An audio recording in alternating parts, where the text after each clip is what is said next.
महिला डॉक्टर ने गर्भवती महिला से की अभद्रता। पीड़िता महिला के पति ने कलेक्टर से की शिकायत। डॉक्टरों को भगवान का दूसरा रूप कहा गया है। जिंदगी बचाने में डॉक्टर अपनी अहम भूमिका निभाते हैं, लेकिन यहाँ डॉक्टर मरीजों के साथ अभद्रता कर रहे हैं, जिसकी पीड़िता द्वारा लिखित आवेदन देकर शिकायत की गई है। मामला सिविल अस्पताल भेरदा का है, जहां पदस्थ महिला डॉक्टर रुक्मणी गुलहारिया द्वारा एक गर्भवती महिला व उसके पति के साथ अभद्रता की गई, जिसकी शिकायत महिला स्वाति पति शुभम विश्वकर्मा निवासी ग्राम बिजला तहसील भेरदा द्वारा सिविल अस्पताल भेरदा के सीबीएमओ के साथ कलेक्टर व जिला चिकित्साधिकारी को भी की गई है। वही आवेदन में उल्लेख किया गया कि सोनोग्राफी के लिए जब मैं अस्पताल पहुंची, जहां पहले से उनके प्राइवेट पर्चे वाले पेशेंट आए थे, उनकी सोनोग्राफी की जा रही थी। इसके बाद में मेरी सोनोग्राफी की गई। मेरी पानी की बोतल रखी हुई थी जो किसी अन्य महिला के हाथ से गिर गई, जिसका पानी फर्श पर गिर गया। इसी बात को लेकर आवेदिका महिला के साथ महिला डॉक्टर द्वारा अभद्रता करते हुए सफाई करने की बात कही गई। सूत्रों की माने तो महिला डॉक्टर रुक्मणी गुलहारिया को राजनीतिक संरक्षण प्राप्त है, जिसके चलते आज तक संबंधित विभाग द्वारा कोई कार्यवाही नहीं की गई। सिविल अस्पताल भेरदा में महिला डॉक्टर रुक्मणी गुलहारिया, जो कि वर्षों से यहां पदस्थ है, और इस प्रकार के कई मामले सामने आए, लेकिन कोई कार्यवाही नहीं हुई। हालांकि इस पूरे मामले पर सीहोर कलेक्टर प्रवीण सिंह ने कहा कि शिकायत मुझे मिल गई थी। अखबार में खबर प्रकाशित हुई है। मामले को संज्ञान में लिया है। सीएमएचओ को निर्देश दिए गए हैं कि मामले की जांच करे। शिकायतकर्ता द्वारा सीबीएमओ को भी शिकायत की गई है। सीबीएमओ को भी निर्देश दिए गए हैं कि जांच कर रिपोर्ट दे। जांच के उपरांत जो भी तथ्य सामने आएंगे, इसके आधार पर कार्यवाही की जाएगी। Bureau report HK news Sehore. आपका नाम बताइए। मेरा नाम शुभम विश्वकर्मा है। कहाँ के निवासी? बिजला का निवासी हूँ। आपने एक लिखित आवेदन दिया है, क्या है मामला पूरा? ही लिखित आवेदन में यह था कि मैं अपनी मिसेस स्वाति विश्वकर्मा को लेके जो है कल सोनोग्राफी के लिए सिविल अस्पताल नसरुल्लागंज गया था।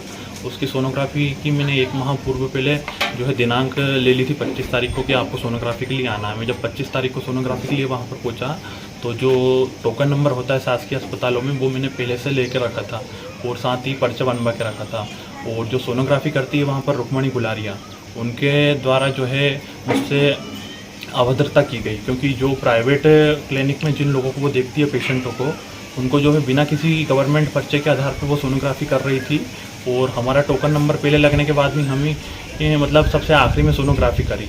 और सोनोग्राफी में मेरी मिसेस जो है 8-2 महीने की गर्भवती थी, उसकी सोनोग्राफी होनी थी। तो सोनोग्राफी करवाने से पूर्व में जो है थोड़ा पानी भरपूर मात्रा में पीते हैं, तो पानी की बोतल मेरी मिसेस की जो थी वो किसी अन्य महिला के द्वारा वहाँ पर अंदर धुल गई थी। तो सोनोग्राफी होने के बाद मैं, मेरी छोटी बहन और मेरी मिसेस, हम तीनों बाहर थे। तो नर्स आई वहाँ पर और मेरी मिसेस का नाम लेके उसको अंदर बुलाया और कहा कि स्वाति कौन है? बोले ये पानी की बोतल तेरे हाथ से ढुली है। बोले यहाँ पे आके पोछा लगा। जब इस चीज़ की जानकारी मुझे लगी तो मैं अंदर जाके इस चीज़ का मैंने विरोध करा कि मैडम आपके इतने बड़े सिविल अस्पतालों में जब सफाई कर्मचारी है तो उनके द्वारा इस चीज़ को साफ़ करा जाए। मेरी मिसेस इस चीज़ का यहाँ पे पोछा क्यों लगाएगी? जब आपको सोचना चाहिए कि 8वें महीने की गर्भवती महिला है तो वो इस कंडीशन में थोड़ी ना है कि कहीं पर पोछा लगाएगी। और आपके अस्पताल में जब सफाई कर्मचारी है तो उनकी ड्यूटी बनती है कि वो यहाँ पर आकर साफ़ सफाई करें। तो उनका कहना यह था कि तेरी मिसेस के हाथ पानी डुला तो पोछा वही लगाएगी, तभी मैं सोनोग्राफी दूंगा। तो इसके बाद में मैंने फिर वहीं से अपने कलेक्टर महोदय को फ़ोन करा। कलेक्टर महोदय के साथ साथ CHMO साहब को भी फ़ोन करा। फ़ोन पर मैंने पूरी घटनाक्रम उनको जो वहाँ पर घटित हुआ था उसकी सारी जानकारी दी। उन्होंने फ़ोन पर ही PMO साहब जो बैठते हैं मनीष शाश्वत जी, उनको जो है फ़ोन पर सारी जानकारी की मतलब डिटेल बताने के बाद में जो है उन्होंने कहा कि मसला क्या है आप जाकर देखिए। जब वो आए वहाँ पर तो मेरे पहुँचने के बाद उनकी समझाइश पर जो है रुक्मणी मैडम के द्वारा मनीष शाश्वत जी के हाथ से मेरे को सोनोग्राफी दी गई।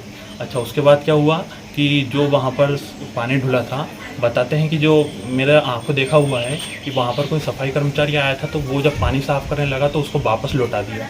कहा कि बोले जिसके महिला के हाथ से पानी ढुला है बोले वही आकर साफ़ करेगी। बोले तो इस चीज़ को जो है मतलब एक दिल पर ठेस जैसी पहुंचेगी। और इससे क्या है, मैं और मेरी पत्नी वहाँ पर एक मन में बहुत ही बुरा असर जैसा पड़ा है कि यार इस प्रकार की घटना हुई है और हम लोगों को क्या है 10 महिलाओं के सामने बहुत बुरी तरीके से उन्होंने जलील करा और इस प्रकार के आप शब्द इस्तेमाल करें कि जिनका मैं आपको बता नहीं सकता। ये पूरी घटना घटित होने के बाद में मैं जो है नसरुल्लागंज थाना प्रभारी को मैंने आवेदन दिया और थाना प्रभारी महोदय ने आवेदन स्वीकार करके उस पर उचित कार्रवाई करने का मुझको आश्वासन दिया।